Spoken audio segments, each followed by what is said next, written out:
Quentin Ralston had rehearsed this moment for a year. The touchdown at Dallas-Fort Worth, the long drive west, the first look at the ranch bathed in low Texas sun. 11 months of dust and radio static and orders had narrowed his world to one steady thought: home. The driveway should have announced him, his Chevy, the sag in the fence from the winter wind, the oak his father used to climb. Instead, a minivan sat where his truck belonged. Children's bicycles leaned against the rail. Through the living room window, he could see curtains that didn't belong to his house. Toys scattered across a floor that still smelled faintly of hay and old varnish. For a moment, he stood frozen in the gravel, uniform still on, duffel slung over one shoulder. Then the woman in the front door saw him. She held a toddler to her hip and looked at him like he'd walked out of a dream. "Can I help you?" she asked. "This is my house," Quentin said, and the words were small and precise. "Quentin Ralston, I didn't sell it." The woman blinked, defensive, as if guilt or fear might be contagious. "We bought it 6 months ago, from the HOA." The phrase hit him like a physical blow. He had paid every bill before he left. Taxes were current. He had signed papers, left powers of attorney with his sister, set everything up so nothing could happen while he was overseas.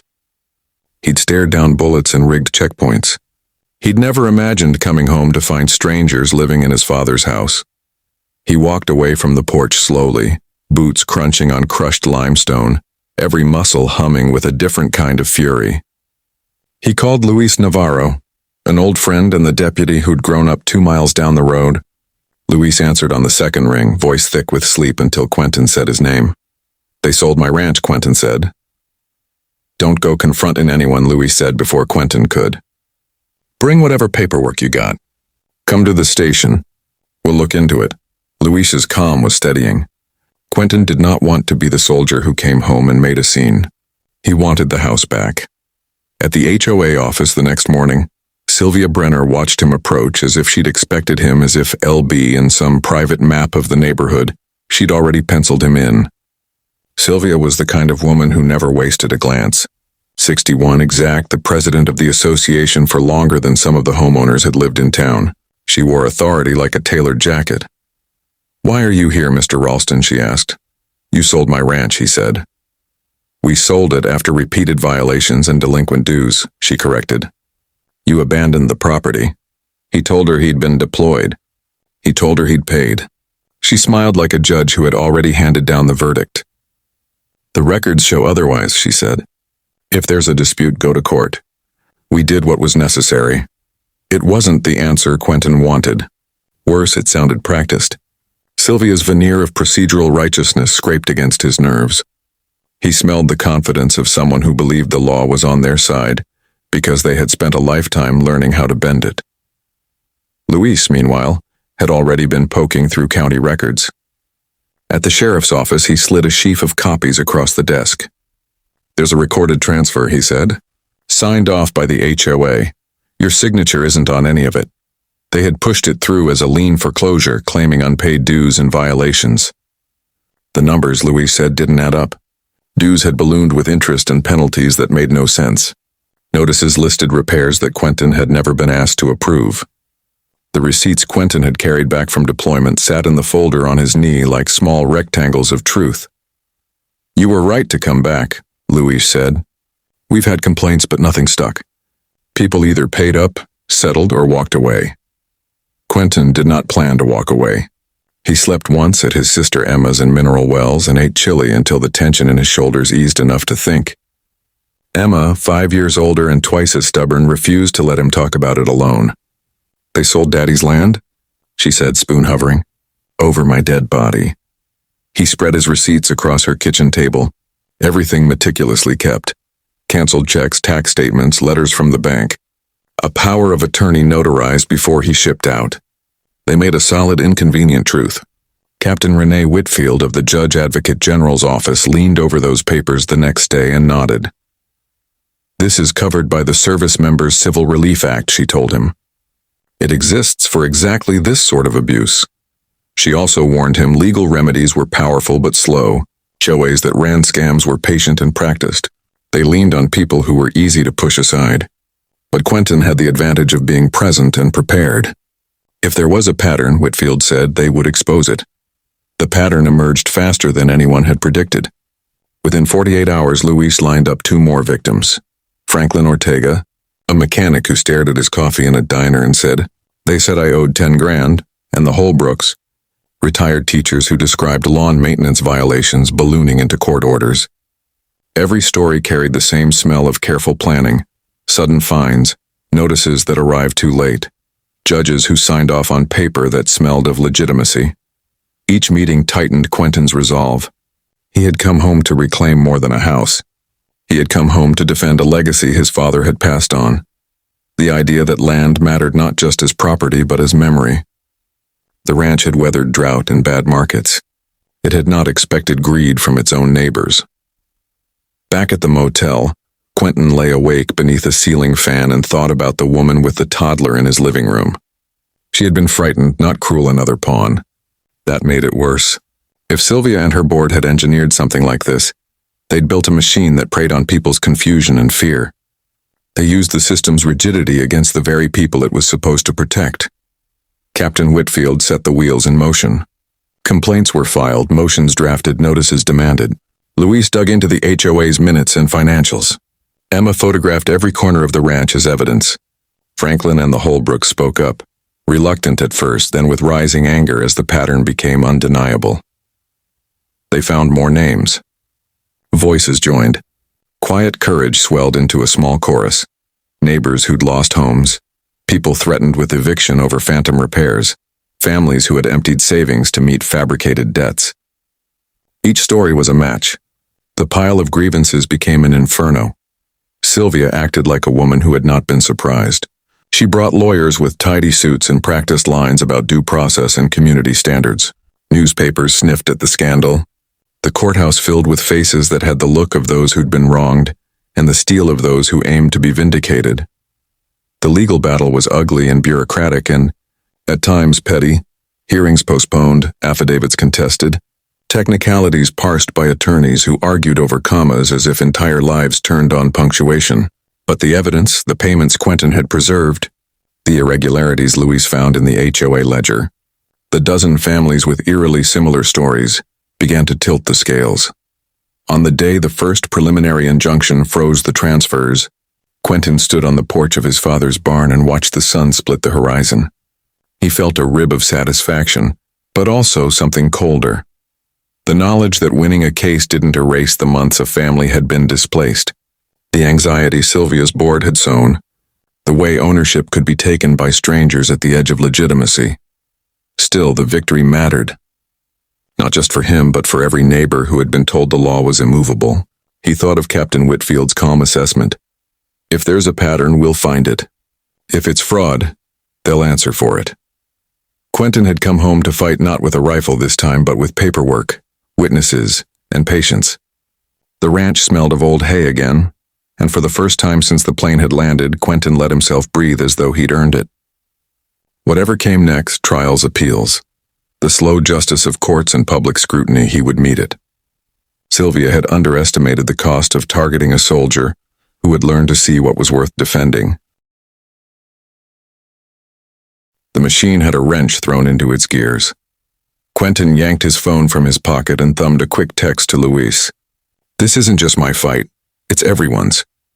A minute later, the reply buzzed back. "Then buckle up, brother. Once you start, there's no turning back." What neither of them knew was that Sylvia had already felt the walls closing in. She did not panic. Panic was for people who hadn't spent decades learning how to shape a story and marshal a small army of allies. Sylvia Brenner had run the HOA for nearly 20 years. She'd cultivated a network of county contacts, bankrolled favors, and taught a board how to move with the quiet precision of a well-oiled machine. But the Ralston name carried weight in Weatherford. Quentin's father had been a fixture here, a farmer, a neighbor, a man people respected. Now his son had come back with the Army's legal muscle and a stack of receipts. News travels fast in a town like theirs, and it didn't take long for whispers to reach Fort Cavazos. Sylvia felt the first tremor of real danger. She called an emergency meeting in the dining room of her brick house, the same room where she'd folded contracts and tally sheets into neat piles for years. "We have a problem," she said, setting her glass down with the kind of deliberation that made the china tremble. Around her, 4 board members shuffled papers. Curtis Doyle, wiry and nervous, tried the obvious option. Can't we just return the property? Call it a mistake. Sylvia's glare shut him down. If we reverse one, the others collapse. Do you want to tell the dozen families who bought those homes their deeds are worthless? Do you want lawsuits crawling over us from every direction? Curtis stared at the floor. Cheryl Masters, practical and blunt, asked the only useful question. What's the plan? We tighten ranks, Sylvia said. Every document is in order. Every sale is filed with the county clerk. If they accuse us of fraud, we point to records. As long as we're united, nothing sticks. Her voice carried the thesis of their defense: paper begets legitimacy. But unity depends on silence. Curtis's jaw tightened. He'd seen enough to be afraid. Unless someone talks, he muttered. No one would talk. Sylvia intended to make sure of it. Quentin didn't wait for silence. Captain Renee Whitfield had already filed motions to halt further HOA foreclosures pending discovery. Federal court will take this seriously, she told him, but she was also a pragmatist. Perception could be as dangerous as ledger tricks. If more families came forward, the narrative would tilt toward them. Luis's calls multiplied like a swarm. You stirred a hornet's nest, he warned, then rattled off names. 6 new complaints, neighbors afraid to go public but willing to speak privately. Quentin met displaced homeowners in the back room of the diner. Franklin Ortega slumped over his coffee and recounted how fees had ballooned into a $10,000 demand. The Holbrooks described being railroaded through a one-sided court hearing. Patrice Nolan clutched her hands and whispered about threats and fines that arrived overnight. People need to see someone standing up to them, Franklin said. Most of us thought we didn't have a chance. You do now, Quentin answered. The Army's involved. If you give statements, you'll have protection. Patrice's eyes filled. My husband's health. We can't afford more stress, she said. Quentin softened. I get it. But think of the next family. Think if no one speaks. If we speak together, they can't silence us all. That night he sat well back from his father's porch light and watched the stranger's silhouette moving in his house. They were victims too. People tricked into buying property that had been taken from its rightful owners. That fact didn't absolve Sylvia. It made her tactics crueler. Sylvia didn't flinch at threats. She escalated. She had friends with deep pockets and a Rolodex of favors that could warp small-town governance. Her attorney, Mark Talbot, argued that if public opinion was slipping, they simply had to change the story. Make him look unstable, Talbot advised. A hothead fresh from war. People will believe it. Within days, anonymous posts and whispered gossip began to migrate into the town's feeds. A blog seeded speculation about Quentin's mental state.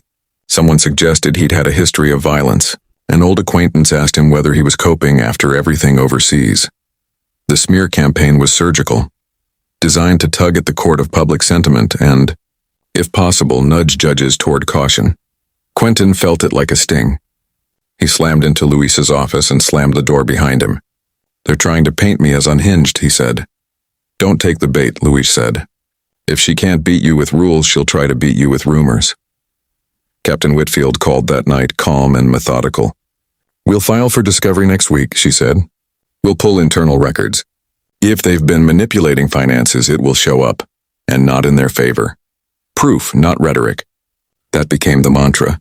Quentin slept with the receipts spread across his duffel like medals. He thought of Franklin, the Holbrooks, Patrice, each voice a rivet in a larger case. Discovery arrived as a small, ordinary-looking folder slid across Whitfield's oak desk. At first glance, the HOA files looked tidy. Letterheads, spreadsheets, ledger entries. But Whitfield pointed to a column like a woman highlighting a hairline fracture. Late fees appearing after cleared payments. Penalties logged on accounts stamped paid. Duplicated charges. Notices sent with backdated stamps. The pattern repeated account after account. They manufactured debt, Whitfield said simply. They created the arrears out of thin air. Quentin scanned the pages. He felt the machinery of Sylvia's empire, the legalese, the stacks of recorded documents, the practice statements, begin to rattle. For Sylvia, procedure had been armor. For Quentin and the families gathering behind him, procedure would be the thing that exposed her. Outside, the town buzzed. Reporters chased the courthouse steps. Veterans groups sent messages of support. Strangers offered a hand on the street. The smear campaign sputtered when faced with ledger lines and photocopied receipts. Sylvia felt the first cracks in a fortress she had believed unassailable. She kept playing her hand. Lawyers, statements, whispered threats. But discovery was a wrench that fit deeper than any smear could reach. The moment the ledger mistakes were undeniable, the rules that had cloaked her actions with legitimacy started to peel away.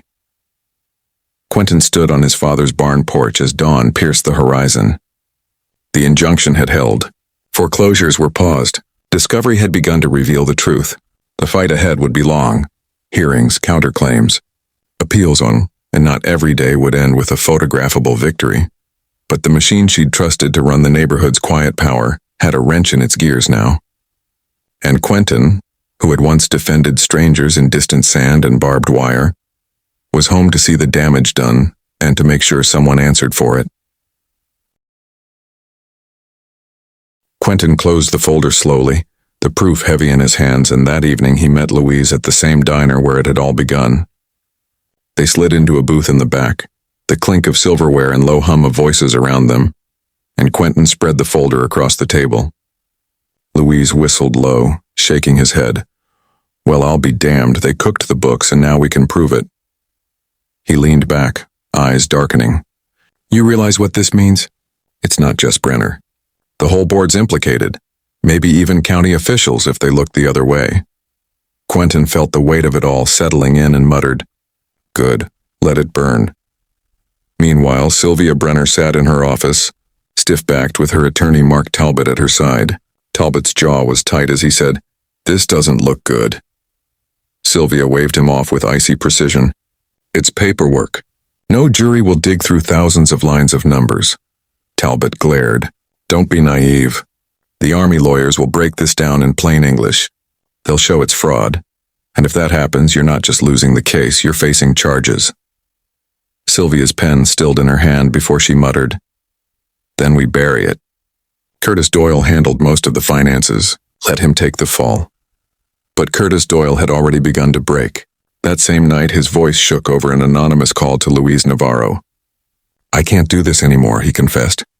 Brenner told me to sign things I knew weren't right. Late fees, liens, inflated penalties. It was all orchestrated. She said it was policy. I thought it was legal. It wasn't. If you give me protection, I'll testify. The next day, Curtis sat across from Quentin and Captain Whitfield, sliding a thumb drive across the table with trembling hands. This has everything, emails, notes, instructions. She told us to target homeowners who were vulnerable. People deployed. Elderly couples. Families behind on medical bills. She said they were easy to push. Quentin's stomach twisted. Easy to push? That's how she saw us. Curtis lowered his eyes. I thought it was business. But it was theft. And I'm sorry. Whitfield tucked the drive away and said firmly, If you're willing to testify, this case just became much stronger. Word spread quickly that a board member had flipped, and Sylvia felt the ground shift. At the next HOA meeting, she slammed her gavel and barked for order as homeowners shouted for transparency. But her polished mask cracked under the rising tide of anger.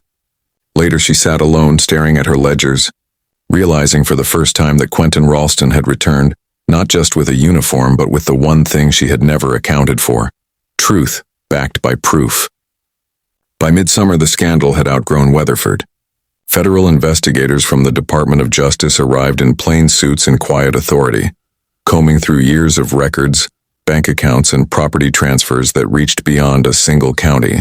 Quentin stood outside the courthouse with Louise as unmarked SUVs rolled up, and Louise muttered, Never thought I'd see the feds digging through HOA books in Weatherford. Quentin's jaw set. She brought it on herself. They all did. Inside, Curtis guided agents through the scheme, every inflated violation and forged fee laid out in black and white. An agent told Quentin, We've identified at least 12 families who lost property this way. Homes resold under market value to developers, then flipped for profit. This isn't just abuse. It's fraud, conspiracy, maybe racketeering. Quentin felt vindicated but sick. Vindicated that the truth was coming out. Sick at how many families had been chewed up by Sylvia's greed. At Emma's kitchen table that night, exhaustion etched across his face, he told her, Every time we dig, it's worse than I thought. She wasn't just after me, she built an empire on stolen homes.